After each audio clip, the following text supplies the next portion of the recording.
እያንዳንዳችን እንደ ዕድሜያችን እንደተገኘንበት ቤተሰብ ብሎም ማህበረሰብ ወይም አካባቢ እንዳስተዳደጋችን ብቻ እንደ ግላዊ ማንነታችን የተለያዩ የህይወት ሸክሞች አሉብን። እነዚህ የህይወት ሸክሞች መነሻቸው ከሥራ ጫና፣ ከቤተሰብ ኃላፊነት፣ ከገንዘብ ችግር፣ ከጤና፣ ከማህበራዊ ግዴታዎችና ከሌሎችም ሊሆን ይችላል። ይህ ብቻ አይደለም።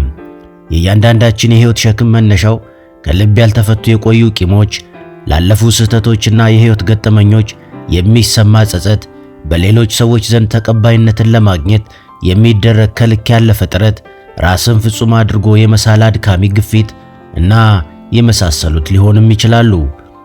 እነዚህ ሁሉ ሸክሞች በውስጣችን ሲጠራቀሙ ደስታን ያደበዝዛሉ፣ ጉልበትን ያሟጥጣሉ፣ እንዲሁም ውስጣዊ ሰላምን ይነሳሉ።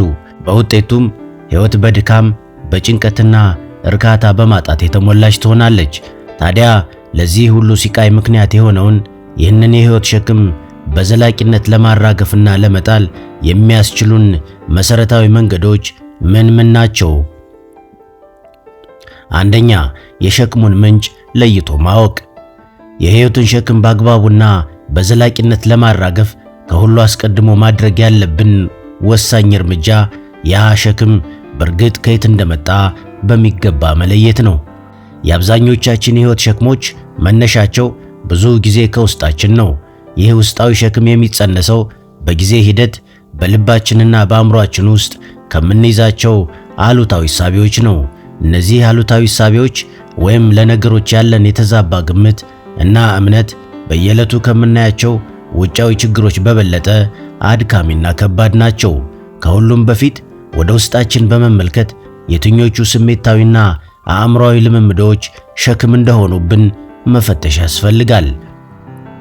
ከኛ ጋር መሆን የሌለባቸው ስሜታዊ ትስስሮች፣ በየቀኑ የሚደጋገሙ አሉታዊ አስተሳሰብ ዘይቤዎች ወይም ከእውነታው የራቁ ግምቶችና ፍርዶች የሸክሙ ዋና አካል ናቸው። እነዚህ ሁሉ ስሜታዊና አስተሳሰባዊ ክምችቶች ሳይፈቱና ሳይጸዱ ሲቀሩ በሕይወታችን ውስጥ የማያቋርጥ የአእምሮ ግርግርና ምሬትን ይፈጥራሉ። ስለዚህ በቀን ከቀን ውሎና ዳራችን ተሸክመነው የምንዞረውን የማይታይ የሕይወት ሸክም ወይም ግብስብስ ለማራገፍ በመጀመሪያ ከውጫዊ ችግሮቻችን ይልቅ ወደ ውስጣዊ የሐሳብ መጎዶቻችን መመልከት ያስፈልጋል። ያኔ የሸክማችንን ምንነት በግልጽ ማየት እንጀምራለን። ለምሳሌ ይህን ያህል የሚያደክመኝ የገንዘብ እጦት ሳይሆን ስለ ገንዘብ ያለኝ የተዛባ አመለካከትና የማያቋርጥ ጭንቀት ነው ልንል እንችላለን። ከዛ ያ ሸክም የማይጨበጥ ስሜት ከመሆን ይልቅ የሚታወቅና የሚወገድ ነገር ይሆናል። ይህ ውስጣዊ ግንዛቤ ቀን በቀን ያለ በቂ ምክንያት ደስታችንን ከሚያርቁ ስሜታዊ ሸክሞቻችን ነፃ ለመውጣት የመንገዱን ግማሽ ያህል እንድንጓዝ ያስችለናል። ሁለተኛ፣ ራሳችሁን አምናችሁ ተቀበሉ። የሥነ ልቦና ሸክሞች መካከል አንዱና ከባዱ ሸክም እውነተኛ ማንነታችንን ትተን የሌሎችን ማንነት ለመምሰል ወይም ለመላበስ የምናደርገው አድካሚ ጥረት ነው። ሁላችንም በተፈጥሯችን ልዩ ፍላጎቶች፣ ችሎታዎችና ጉድለቶች ይዘን ነው የተፈጠርነው። ነገር ግን በህብረተሰብ፣ በማህበራዊ ሚዲያ ወይም በቅርብ ሰዎች የሚመጣብን ግፊት እኛ ያልሆነውን ሰው እንድንሆን ያስገድደናል።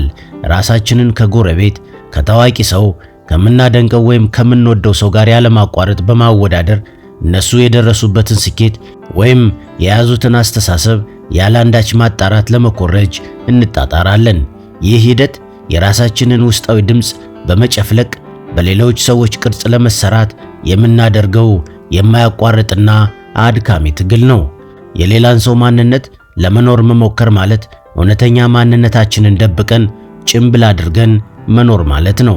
ይህ ጭምብል ደግሞ እውነት ለመናገር ከባድና አድካሚ ሸክም ነው። እናም የሕይወትን ሸክም ጨርሶ ለማራገፍ ወሳኙ እርምጃ ራስን ያለ ቅድመ ሁኔታ በቃ አምኖ መቀበል ነው። ጥንካሬዎቻችሁንና ድክመቶቻችሁን፣ ስኬቶቻችሁንና ውድቀቶቻችሁን ጨምሮ ማንነታችሁን እንደወረደ አምናችሁ ስትቀበሉ ከትከሻችሁ ብዙ የማይታዩ አድካሚ ኮተቶች ይወገዳሉ። እናንተ በቃ እናንተ ሁኑ። በጥሬ ማንነታችሁ፣ በእውነተኛ እናንተነታችሁ የወደዳችሁ ይውደዳችሁ፣ የጠላችሁም ይጥላችሁ። እውነተኛ ማንነታችሁ ሲገለጥ ከራሳችሁ ጥቅምና ፍላጎት አንጻር የሚጠሏችሁ፣ የሚተቿችሁ፣ የሚንቋችሁ፣ የሚርቋችሁ ሰዎች ካሉ ተዋቸው፣ መንገዱን ጨርቅ ያርግላቸው። ምክንያቱም እነዛ ሰዎች ሸክሞቻችሁ ነበሩና። ሲጀመር እነሱን ለማስደሰትና በእነሱ ዘንድ ተቀባይነትን ለማግኘት ነው ጭምብል የለበሳችሁት። የራሳችሁን ማንነት መኖር ስትጀምሩ ውስጣዊ ሰላማችሁ ይረጋጋል። ሙሉ ኃይላችሁም ለራሳችሁ ሕይወትና ዓላማ ብቻ ይውላል። ሙሉ ኃይላችሁም ለራሳችሁ ሕይወት ዓላማ ብቻ ይውላል። እናም በስውር ትከሻችሁ ላይ ተሸክማችሁት የምትኖሩት የሌላ ሰው ስብዕና እና ከዛም ጋር ተያይዞ የሚመጣ ኮተት አይኖርም ማለት ነው።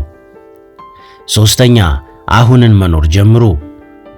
ሌላውና የአብዛኞቻችን የሕይወት ሸክም መነሻው ያለፈውን ጊዜ መርሳት ባለመቻልና ስለ ወደፊቱም አብዝቶ በመጨነቅ የሚመጣ የሐሳብ ድሪቶ ነው። አንዳንዶቻችን ስላለፈው ጊዜ ስናስብ ውስጣችን በስህተቶች፣ በጸጸቶች፣ ባልተሳኩ ዕቅዶችና በመሳሰሉት የተሞላ ይሆናል። አንዳንዶቻችን ደግሞ ስለ ወደፊቱ ስናስብ ልባችን የተለያዩ ነገሮችንና ግምቶችን መሰረት በማድረግ በጭንቀትና በፍርሃት የተሞላ ይሆናል። በእነዚህ በሁለቱ የጊዜ አድማሶች መካከል ተይዘን መኖር ደግሞ ምናልባትም አሁን ወይም ዛሬ ላይ በእጃችን ያለውን በረከትና መልካም ነገር እንዳናይ እንደ መጋረጃ ሆኖ ይከልለናል። እናም ገና በጠዋት አዲሱን ቀን ስንጀምር በጸሎትና በምስጋና ሳይሆን በምሬትና በተስፋ መቁረጥ ይሆናል። እያንዳንዱ ቀን ታላቅ ስጦታ ነው። አማረም ከፋም በሕይወት ከተለዩን ይልቅ ለኛ ሌላ የመኖር ዕድል፣ ሌላ 24 ሰዓት ተሰጥቶናል እና እንዴት ለዚህ አናመሰግንም? እና እንዴት ለዚህስ ደስ አይለንም? ከትላንትና ከነገ የጊዜ ጫፎች ተላቀን በዛሬ ብሎም በአሁን ላይ ቀልባችንን ስንሰበስብ ብዙ መልካም ነገሮችን ልናስተውል እንችላለን። መልካም ነገር ባይኖር እንኳን የትላንቱን ጸጸትና ቁጭት እንደ ትምህርት፣ የነገውን ስጋትና ጭንቀት ደግሞ በተስፋ ብንተካው ከትከሻችን እጅግ ብዙ ኮተቶች ይራገፋሉ። ደግሞም እውነቱን ለመናገር ይህንን ከማድረግ ውጪ በትላንትና በነገ ላይ ስልጣን የለንም። በእጃችን ያለው ሀብት ዛሬ ነው፣ አሁን ነው። አራተኛ፣ ይቅርታ ማድረግ ልመዱ። አዝለናቸው ከምንኖራቸው ከሕይወታችን ሸክሞች ውስጥ ሌላው በሌሎች ሰዎች ላይ የምንይዘው ቂም፣ ጥላቻ እና የበቀል ስሜት ናቸው። አንድን ሰው ይቅር ለማለት ያ ሰው የበደለንን ሁሉ በልባችን ይዘን በየዕለቱ ያን በሚያስታውስ ስሜታዊ ወጥመድ ውስጥ ተይዘን መኖር ማለት ነው። የሚገርመው ደግሞ ይህ መርዛማ ስሜት ያለው በእኛ ውስጥ ብቻ ሊሆን ይችላል። የጠላነውና ቂም ያዝንበት ሰው ከነጭራሹ ረስቶንም ሊሆን ይችላል። ያን ደስታችንን የሚያጨልም ክፉ ስሜት ታዝለን የምንኖረው እኛ ራሳችን ብቻ ልንሆን እንችላለን። ይህ ማለት ጉዳቱ ሁለት የሆነ ማለት ነው። አንደኛው ያ ሰው በእውነትም በድሎን ሊሆን ይችላል። ሁለተኛው ጉዳት ደግሞ የዛን ሰው በደል እንደ ቅርስ በልባችን ቦታ ሰጥተን እያኖርነው ነው። ስለዚህ ከእንደዚህ አይነት የቂም፣ የጥላቻ እና የበቀል ስሜት ውስጣችንን ስናጥብ እና በይቅርታ ስንተካው ሸክማችን በእጅጉ ይቀላል። ይቅርታ ስለ ሌሎች ሰዎች ብቻም አይደለም። በሕይወት ጉዟችን ውስጥ ለፈጸምናቸው ስህተቶች ራሳችንን ይቅር ማለትም እጅግ ወሳኝ ነው። ላለፉት ስህተቶቻችን ራሳችንን ይቅር ስንል ብሎም እንደ ትምህርት ወስደን ድጋሜ ላለመሳሳት ቃል ስንገባ ሕሊናችን ከስር ነፃ ይወጣል። ያ ደግሞ እንዴት ያለ ሰላም መሰላችሁ! ልክ እንደ አዲስ የመወለድ ያህል ነው።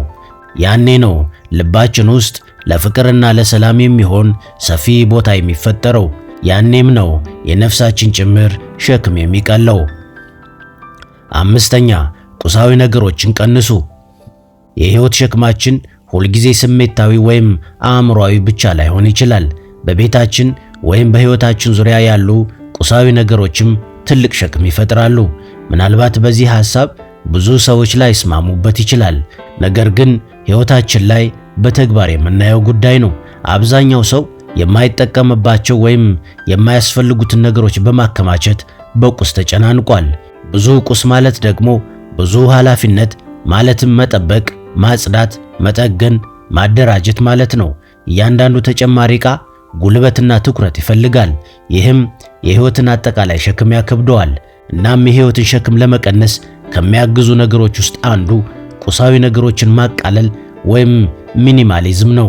ይህ ማለት ከዚህ በኋላ የማያስፈልጓችሁን ወይም ደግሞ ደስታ የማይሰጧችሁን ቁሳዊ ነገሮች በቆራጥነት መጣል ወይም ለሌሎች ለሚያስፈልጋቸው ሰዎች መስጠት መጀመር ማለት ነው። ቁሳዊ ነገሮችን ማቃለል ከገንዘብ ጫና ማለትም አዲስ ነገር መግዛት አለብኝ ከሚለው አስተሳሰብ ነፃ ለመሆን በእጅጉም ያግዛል። 9ኛ ቅድሚያ የምትሰጡትን ለዩ።